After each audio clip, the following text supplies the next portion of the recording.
Today's lesson is going to begin with the verse on the project. And to find my starting place, I'm going to do a little bit of basting. When I stitch letters, I try to stitch them in a way as if I were going to write them. So I'm actually going to want to find the spot to start with this stitch right here. So I am going to baste a line across the top of the roof. I'm going to baste up this side and do a little bit of basting right here. People often ask me about gridding, which is the process of creating in stitches on your fabric a replication of the grid that's on your chart. I have never seen the need for that in the type of stitching that I do. Perhaps if I were going to do a full coverage piece, I might feel differently about it. But for our purposes, what I prefer to do is to just baste as needed. So again, I'm just going to baste a little bit here to find the bottom of the word Christmas and up the side and a little bit across the top. So I've threaded my needle with a single strand of floss. This is just a random color that was left from stitching something, probably the rabbit. I did take note that the bottom of the word Christmas is 2 squares on the chart above the chimney. So that's 4 threads on linen and, of course, 2 squares on Aida. And with this type of basting, I am taking the time to do over 2, under 2, over 2, under 2. If I were stitching on Aida, I would probably be going over 1 square, under 1 square, etc. Now, I didn't pay any attention to how many squares I needed to stitch across this way, but I do know it's not much further than this. I probably have now stitched more than I really needed to. So I'm going to trim that off. And now let's take a look at the chart so I know exactly where to put my line going up. So from the corner of the chimney, there's 1, 2, 3, 4, 5, 6, 7, 8, 9 stitches. Then I'll start going up. So I'm just going to double check. 1, 2, 3, 4, 5, 6, 7, 8, 9. And then the height of the letters are 1, 2, 3, 4, 5, 6, 7, 8, 9, 10, 11, 12, 13. So I'm going to go over 9 and up 13 and then stitch just a little bit across this way. So from the corner of my chimney, there's 1, 2, 3, 4, 5, 6, 7, 8, 9.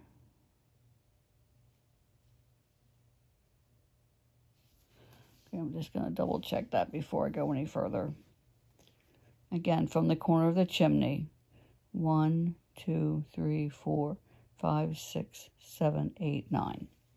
And now I need to come up 13 stitches.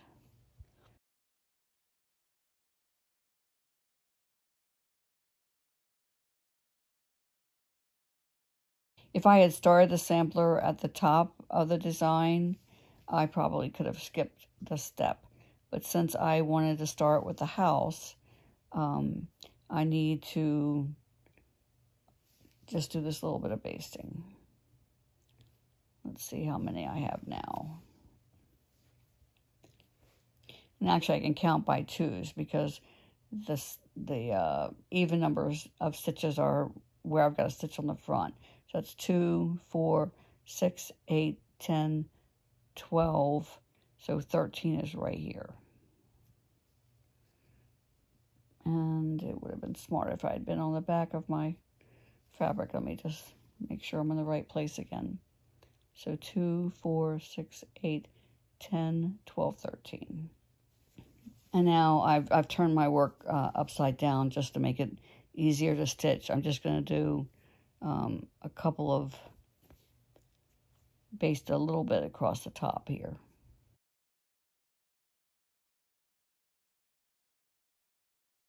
Now it is important to make sure that you're doing this by twos, otherwise it will not give you an accurate count.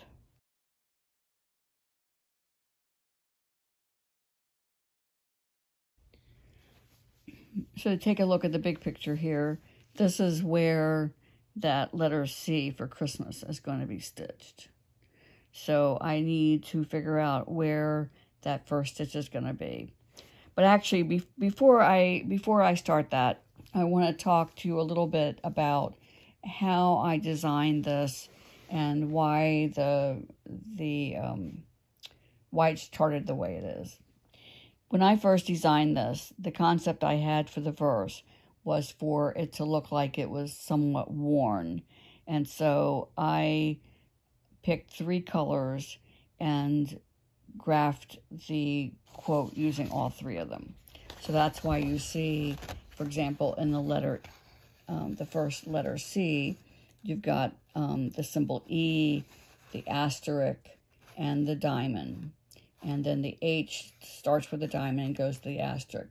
So what I'm about to suggest to you is a little bit, well, not a little bit, a lot different than what you're used to. My recommendation is to cut pieces of floss that are about the length that you would need to do between, say, 9, 10, 11 stitches, somewhere in that range. And then to simply use the 3 colors and vary between them. So to go dark, the very dark, the medium, and then back to dark, and then back to very dark. So rather than paying attention to the symbols, just keep varying the colors that you're stitching with to get that kind of a faded look. Unless, of course, you're stitching with a variegated floss, in which case you can just stitch it like you would normally do it. So again, I have pre-cut these threads into 30-inch lengths, and that's about 3 times longer than what I really need. So I'm going to pull a strand out and cut this in thirds. And then I need to make sure that I know which color is which, especially if you're working with Cosmo, that these two are so close to each other that it makes it hard to distinguish. So I'm going to prepare my threads and then we'll start stitching. Now that I've cut each of the first 3 colors in thirds, I then reattach them to the thread drop so I would know which color was which. And I'm going to start with the darkest of the colors, which is the symbol E. From the corner, here, let me grab a pen here. This is the corner that I've marked on my fabric. So from there, I'm going to count over 1, 2, 3, 4, 5 squares, and then come down to the 3rd one from that point to do this will be my first stitch right here. So I've located that spot and did my half cross with a loop starting method to secure the end of that strand. And there's my first stitch. The next one is to the right and down 1 space.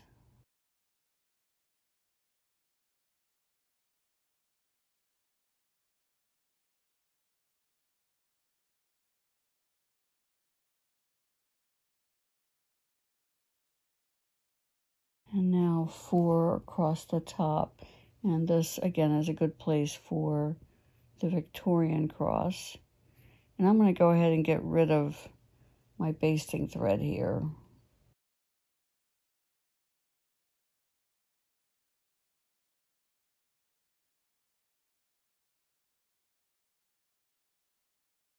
By pre-cutting shorter lengths of thread, I don't have to think about what symbol I'm paying attention to, just the sequence of stitches. So next one is a single stitch over here to the left, down 1, And now I've got a long run of stitches down the side. And again, I want to get rid of this basting thread. It's just going to be in the way.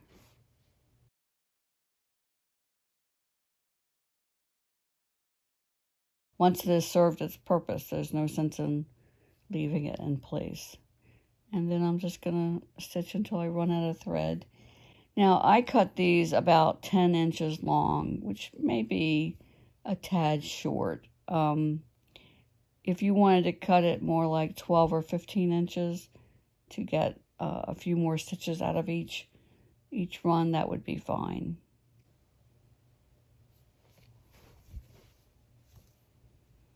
So now I'm going to secure this on the back.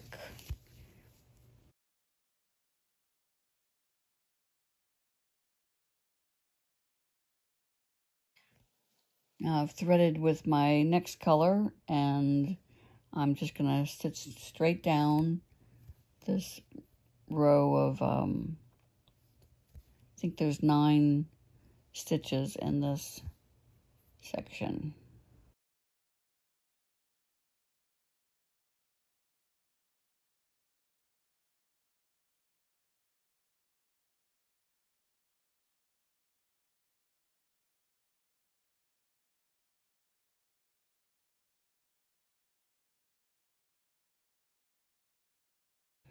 And again, at this point, I'm not paying attention to what symbol is being called for. I'm just doing the number of stitches.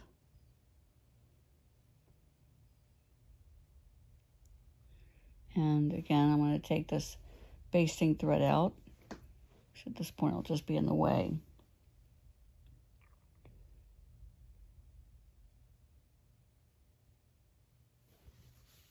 Now,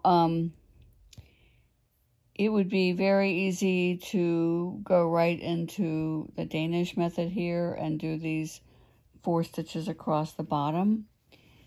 But then I would be starting here and going over and ending up coming back. So one thing to do is just to do complete stitches like this. The other is to do the Victorian method.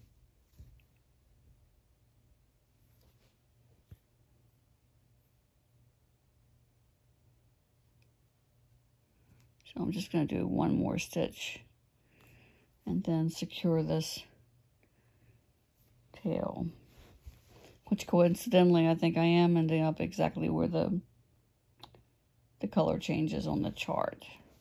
But that's not really why I stopped there. I stopped just so I could secure this.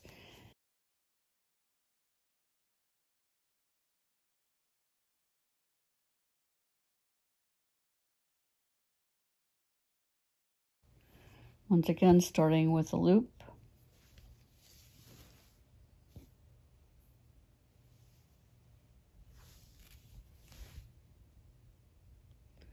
Now that's the 4th stitch across the bottom.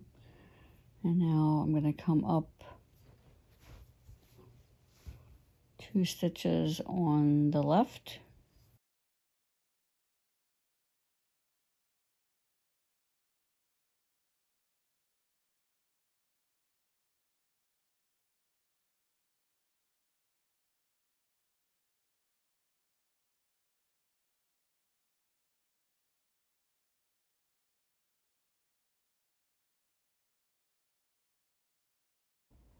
And that finishes my first letter.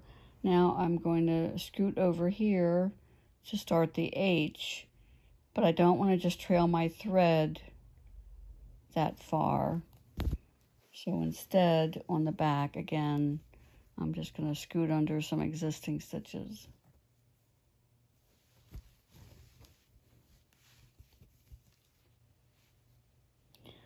Now there are 2 empty squares between the C and the H.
So I'm just going to continue in that manner, and I'm just going to keep rotating the colors from the darkest, the very dark, medium, and then from the medium I'm going to go to the dark and then to the very dark.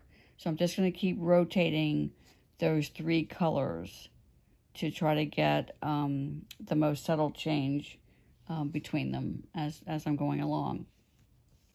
Now, if this seems too finicky for you, then you can just simply choose one of the three reds. I wouldn't use the very light. There's actually 4 reds in the pattern. I wouldn't use the lightest one, but either I think either the very dark or the dark rose would be good choices. And of course, if you're using a variegated thread, then that's a whole different ball game. So let me pull out the variegated and the Cosmo variegated anyway. There's a lot of different threads that could be used. Now again, I pre-cut mine, and I don't always do that when I have a variegated, but I think I would pick the strands that I would kind of stay away from this very lightest part of it. I like this strand because it's got a good variation in it without going really, really light. And from this, remember, I'm going to actually end up with, I'm going to cut this in half because the 30 inches is too long to stitch with as a complete thing. And then I would do the same thing I showed you in lesson 4, I think, with the A and B idea, that you would basically be, after I cut this, let me go ahead and cut it. Move this out of the way.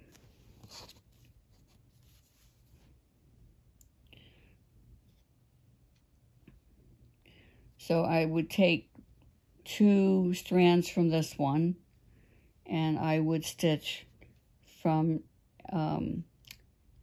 have my stitches start on this end, and my last stitches would be here, and then the next strand would come from this hank, and I would start stitching here and end stitching here, and then the next one I would take another one from this one and start on this end and work backwards, and then that way you'll get the most gradual change in color. Now I have unstitched what I started with because I now want to show you about stitching with the variegated. But I want to mention a couple of things before I start doing that. First thing is you can see where I have stitched. Now, since I'm going to be stitching right over exactly where I just stitched, I'm not the slightest bit concerned. But if I needed to shift this over a stitch or whatever, then I would take the time to take a piece of sticky tape, what we call here in the U.S. Scotch tape, and I would get these fuzzies off like that. You can also take a white pencil eraser, not the pink kind that we see so often. And in other parts of the world, these are called rubbers instead of erasers. And I would go over this area, and it would dislodge where you can see where the holes are with where I stitch. Now, I wouldn't be overly concerned about that, especially if you, like me, wash and iron your pieces before you frame them or make them into a pillow, because all those holes would go away when you wash and iron it. I left one stitch there because rather than take the time to figure out where my first stitch is, that's where my first stitch is going to be. Securing this thread when you are working with 2 strands of variegated, or even if it was 1 strand of variegated, is a little trickier than normal, because the things that I would usually use, like an away waist knot or a buried waist knot, are simply not going to work. So the first thing I want to do is undo this stitch. This is my loop method, my loop start that was on the back.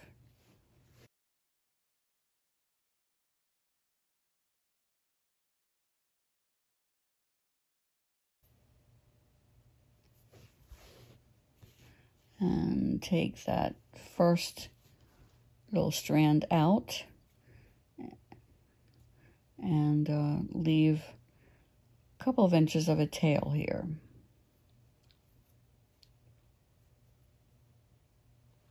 Just going to hold that in the back and do my first stitch.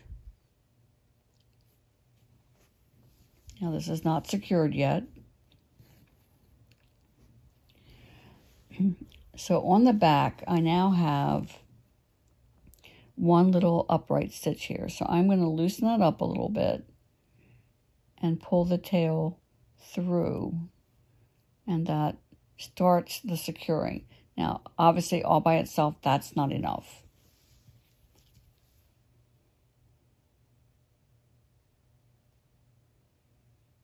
The next stitch is one space down and to the right.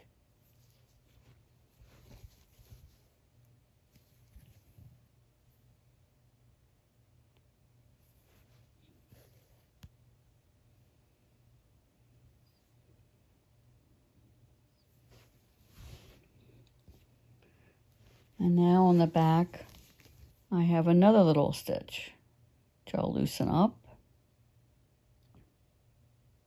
and pull the tail through.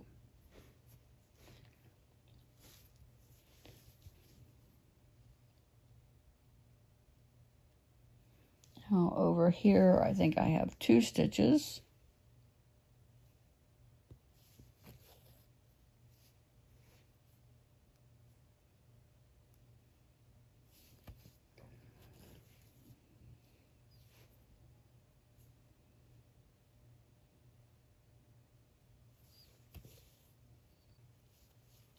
And now when I turn this over, I can loosen up that last stitch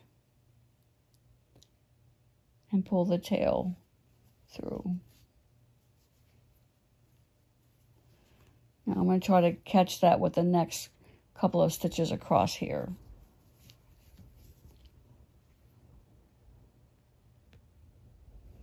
So rather than my typical sewing, I'm going to poke and pull here so that I can be pretty certain that I'm catching that on the back.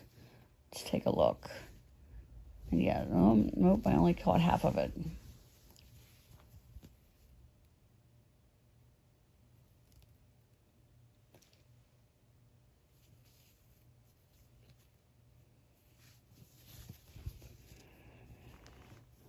I think one more and I'll be satisfied that it's secure.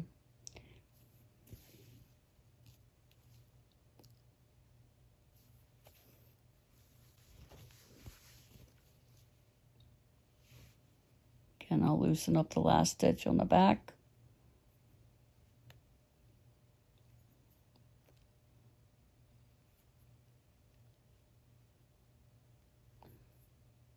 Pull the tail through.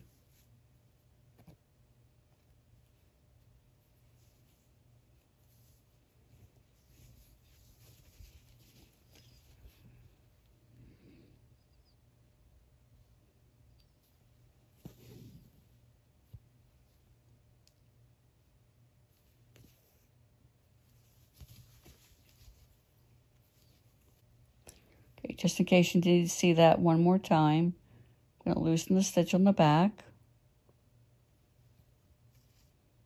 bring it over the tail, pull the tail through, and now that's nice and secure. Now I can just keep on stitching and not worry about color change. Just follow the chart.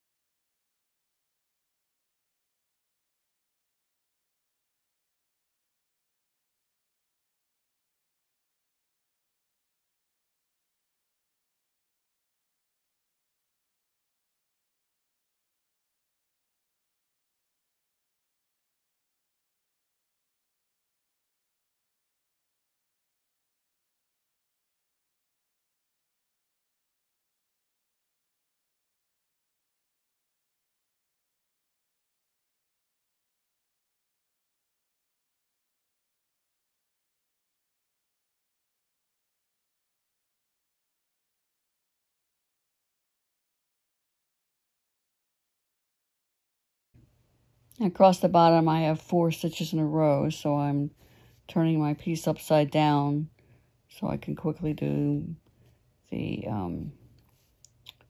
Victorian method. At least I could have done it quickly, except I unthreaded my needle.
Don't forget to go back and cut off the tail from where you started as well. In starting my second strand, there is the possibility that I could secure it with existing stitches. But of course, this is where I just ended a strand, so that's not really going to work. It would double it up way too much. So I'm going to take my first half cross, loosen the stitch on the back, pull the tail through, and secure that.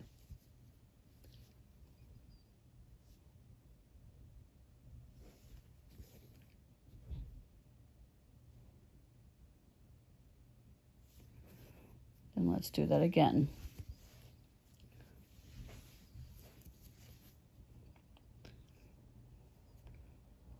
Loosen up the stitch, lay it over the tail, pull the tail through.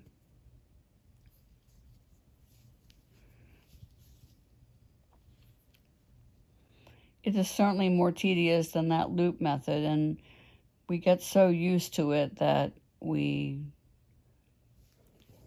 forget that this is how we used to do all of our strands.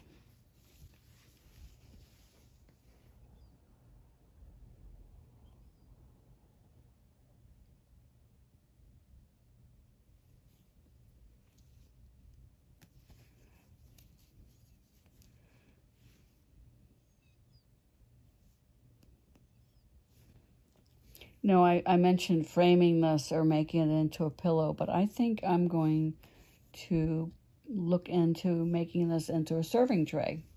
I think that'll be really pretty. Oops. And I think that this is going to secure this just fine.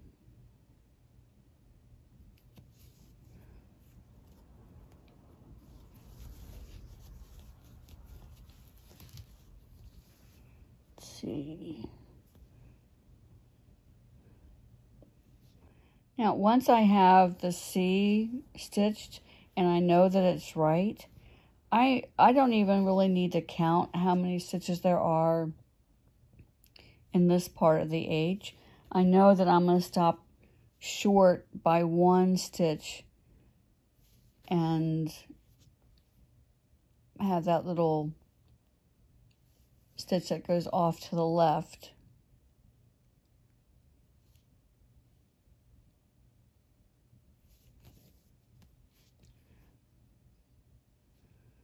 Right right here. Kind of adds a little flair to the H.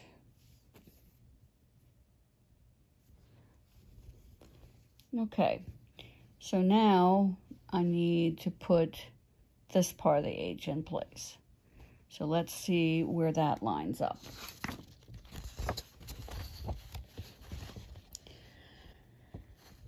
So not counting my little offshoot here, looking at just the straight part, I have 1, 2, 3, 4, 5 stitches, and then connected to the 6th stitch, I have one right next to it. So that's 1, 2, 3, 4, 5. The 6th stitch coming down, I'm going to put one right next to it.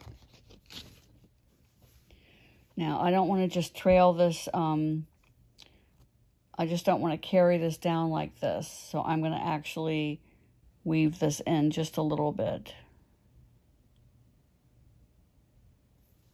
just to anchor it.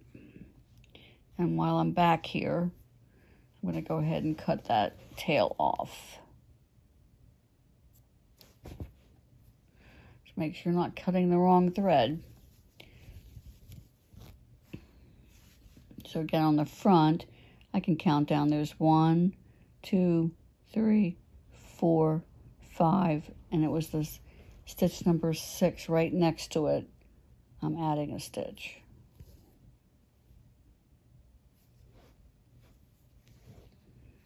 And then I go up 1 stitch to the right.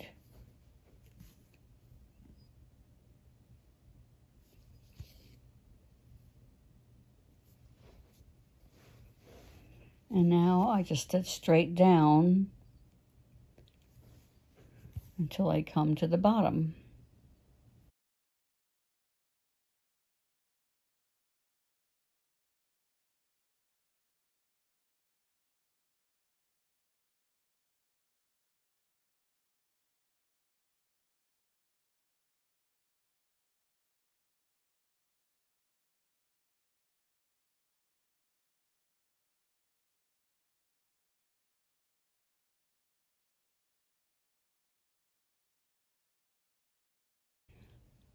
Now, just to make sure that I don't have a counting error, I'm going to count these stitches here. So I have 1, 2, 3, 4, 5, 6, 7 when I finish this one.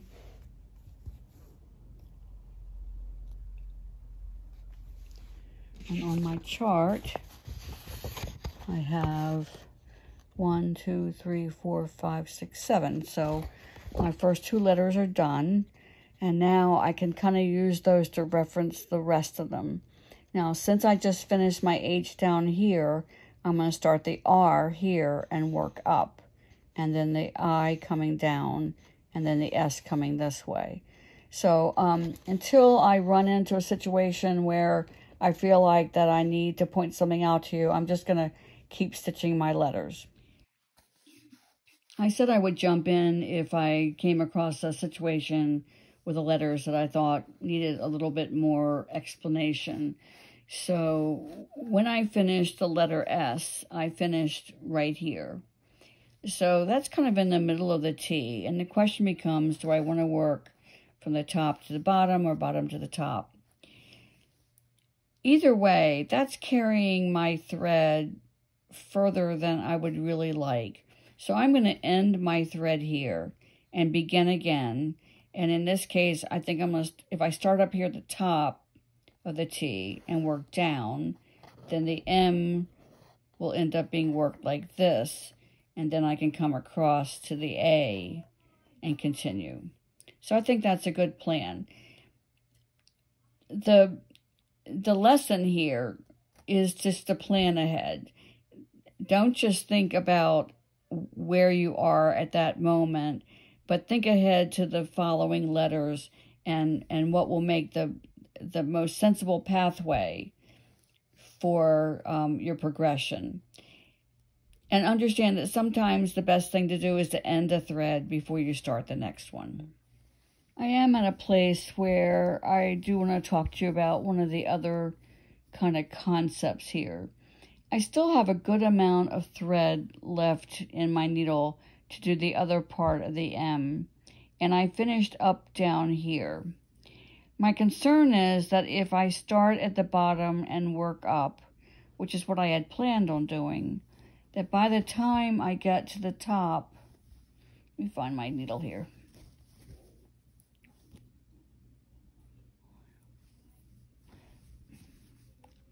That by the time I get to the top, that my thread color will have changed so much that there'll be a very sharp contrast here.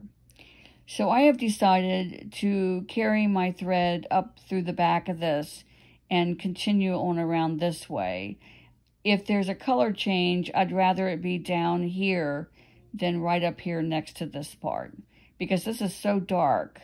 I just don't want there to be a dramatic change there. So I'm just gonna carry my thread up through here. And this isn't a matter of, I'm not doing this because I'm concerned that it might show, but threads that are not anchored do have a tendency to sag, and so you do need to be careful about that. So I'm back up here at the top of the M, and I have 2 stitches that I want to do from left to right. So I'm going to stitch them in what I have learned to call the English method, as opposed to the Danish or Victorian.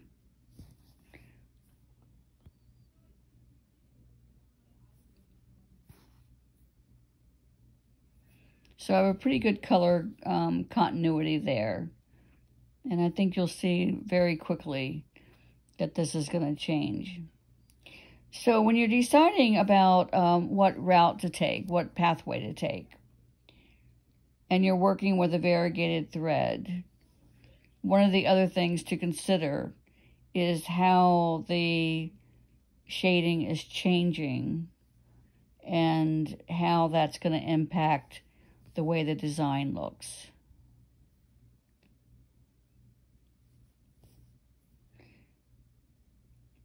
And I may have made that effort needlessly. It could be that my color is not going to change that much, but I just felt like that there was a good chance that it would. So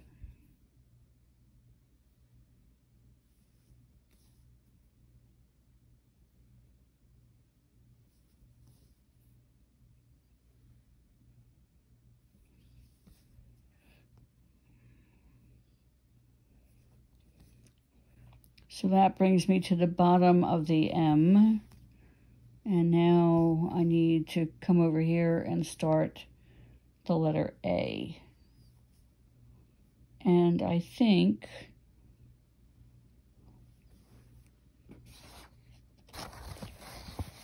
that since I'm at the bottom, I'm going to work from here and go up and then come down. See if I have enough thread for that. So this will be my next stitch.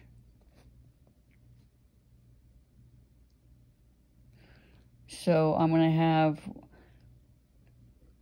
it's 2 blank squares and then 2 stitches for that bottom part of the A.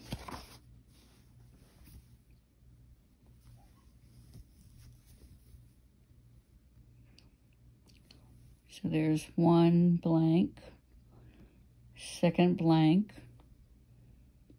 That's going to be, whoops, I lost my space. Okay, start again. So I'm coming over 2 threads for 1 blank square, 2 more threads for the other blank square, and then 2 threads for one of the stitches, and this puts me in the position for my first stitch.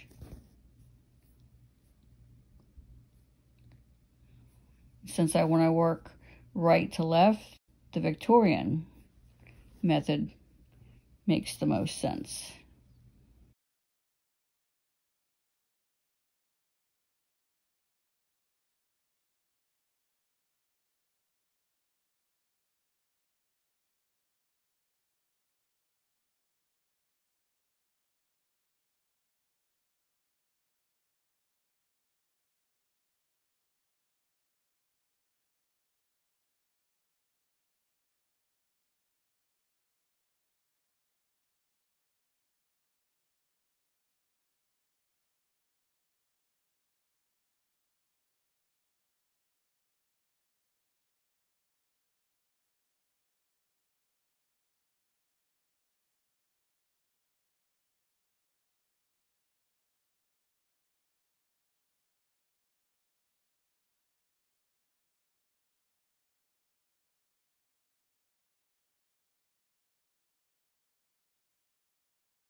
I have one more stitch to do in the A, and then of course the S. But I wanted to show you that here on the back, I can actually anchor this thread right through here.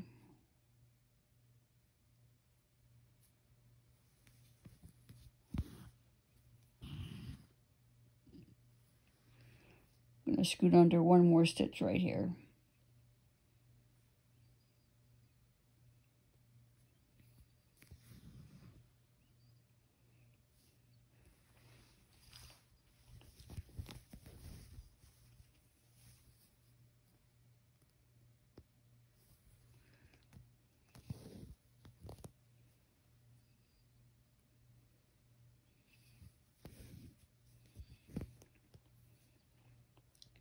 And that's a perfect match.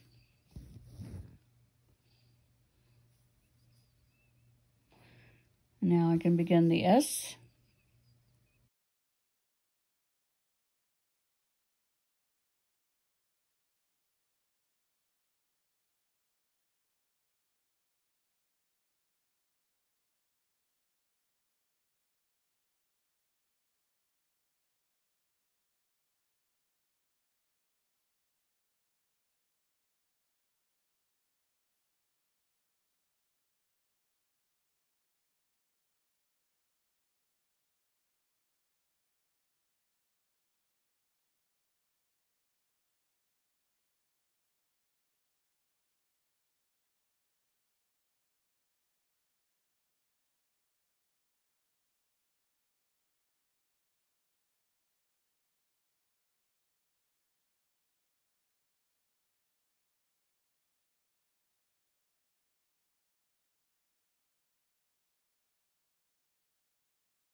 And that finishes the word Christmas. I'm going to take a break from stitching the letters and do the heart and the deer next. So I'm going to baste a line across the top of the letter C so I can find the space to begin. So from this stitch right here, I'm going to have 1, 2, 3, 4, 5, 6, 7, 8, 9. The 10th square over will be this stitch right here. And that's color 7, which is the gold. So I have my needle all threaded. So 1, 2, 3, 4, 5, 6, 7, 8, 9, 10. So this will be the spot for my first stitch. Since I moved my fabric around a little bit, let me just double check. So I can actually count by twos. So it's 1, 2, 4, 6, 8, 10. Now remember, if you're working on Aida, that's 10 Aida squares. So the 10th one is where that first stitch will go. Now that I'm finished with my basting thread, I can just take that out and continue stitching. And there's not much to say about this. I'm going to stitch this just like I did the heart previously. So I'll stitch that and then rejoin you to set up the count for the deer. Now that I finished the heart, I've basted a line from this point all the way over to the blue circle, not only to give me a place to figure out where to put the deer's antler, but it also confirms that so far my stitching count on all my motifs is right on target, because I have 2 navy blue stitches above my basting line. So from that navy blue circle, I have 1, 2, 3, 4, 5, 6, 7 unworked squares on Aida, or 14 threads on linen before I start the antler. And I'm going to stitch this using the English method, since I'm going to be working from left to right. and since I want to be stitching one stitch at a time. So from the navy blue circle, I have 1, 2, 3, 4, 5, 6, 7 unworked squares. And before I take this first stitch, I'm just going to double check my count. So 1, 2, 3, 4, 5, 6, 7. And as usual, I'm going to start with a loop on the back to secure my stitching thread. And I'm going to go ahead and take that basting thread out since I no longer need it.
Now at this point, I'm going to start working upside down to do the row that goes across here that creates the other antler.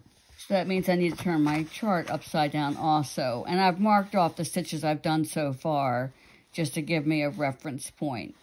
So I'm going to start right here, and I need to stitch 1, 2, 3, 4, 5, 6 stitches, and then I'll drop down and do these 3, and then go up and do these 2.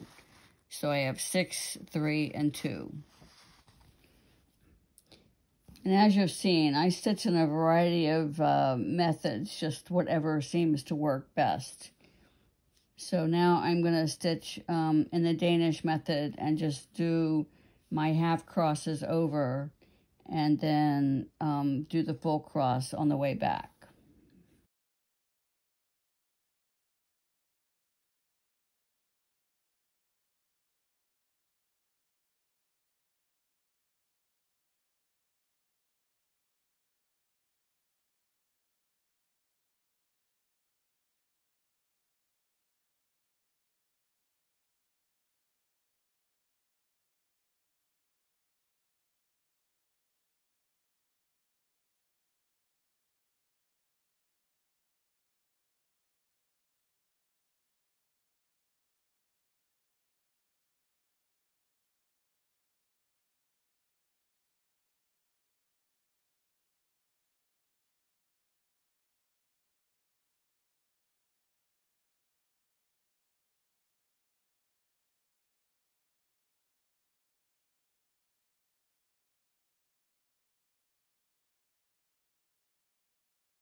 Now I can work right side up again, and I have 3 stitches to add to this row, and then 2 rows of 3, and then I'll do this little row as well. So I have 1, 2, 3 rows of 3, and then a row of 4.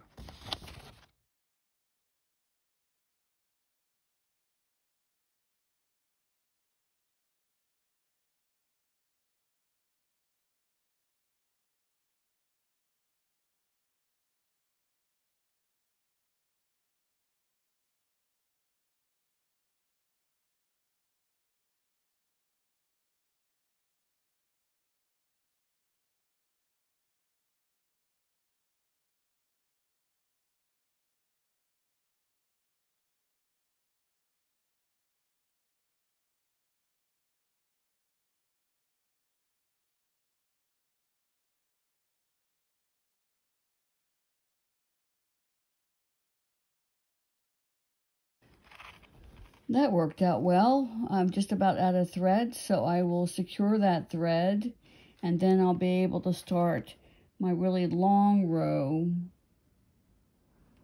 from the deer's back all the way to the front with a fresh thread. Now I can count how many stitches I'm over from here to here, which actually is pretty easy because I've got a dark grid line here and a dark one here, so that's 10, 11 stitches. But it's actually just as easy to count from the blue that I already have stitched here, that I'm going to have 1, 2, 3, 4 blank squares, which of course is 8 linen threads or 4 Aida squares to this point. I do need to make sure that I'm lined up with the back of the deer. So there's 1, 2, 3, 4 blank.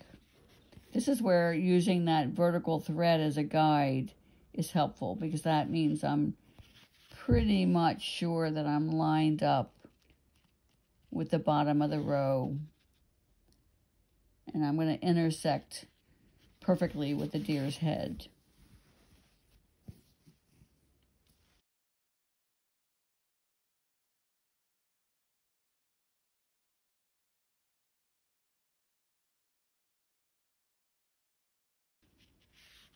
So I'm just going to happily finish the rest of the deer, the rest of the body and the 4 legs. And then I'm going to do a little bit more of the verse.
At this point, deciding what to do next has a lot to do with how much thread I have left in my strand, which frankly isn't very much. So I'm going to back up here and jump over and do the 3 stitches for the deer's front leg.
Since I ran out of thread at this point, I'm going to go ahead and do the row below this one and the other foreleg before I continue on with this row.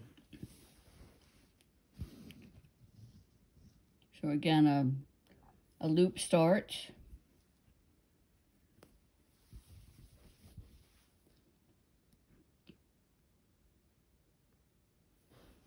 And do this row of 4, and then the leg only has actually 2 stitches.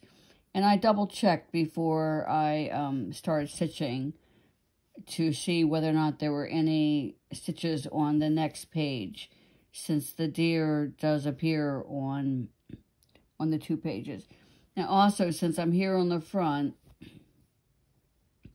I'm going to do these 2 individual stitches.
I remembered noticing that some of the stitches for the legs were on page 5. So at this point, I'm going to use this as my guide. So I've just done these 3 stitches in this little row. And I'm going to do the back row and then do these stitches and come up.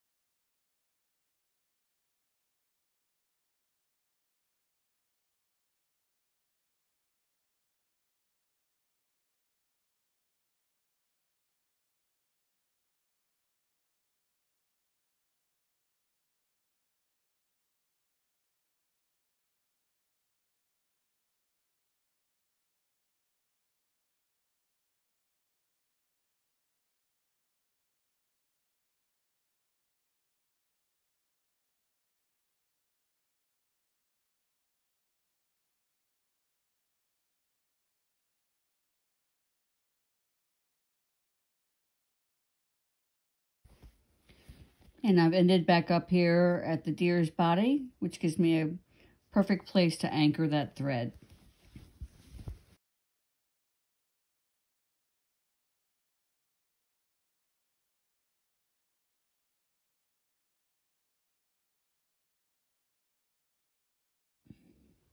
And now I'm going to start working on the next line, the come home at line.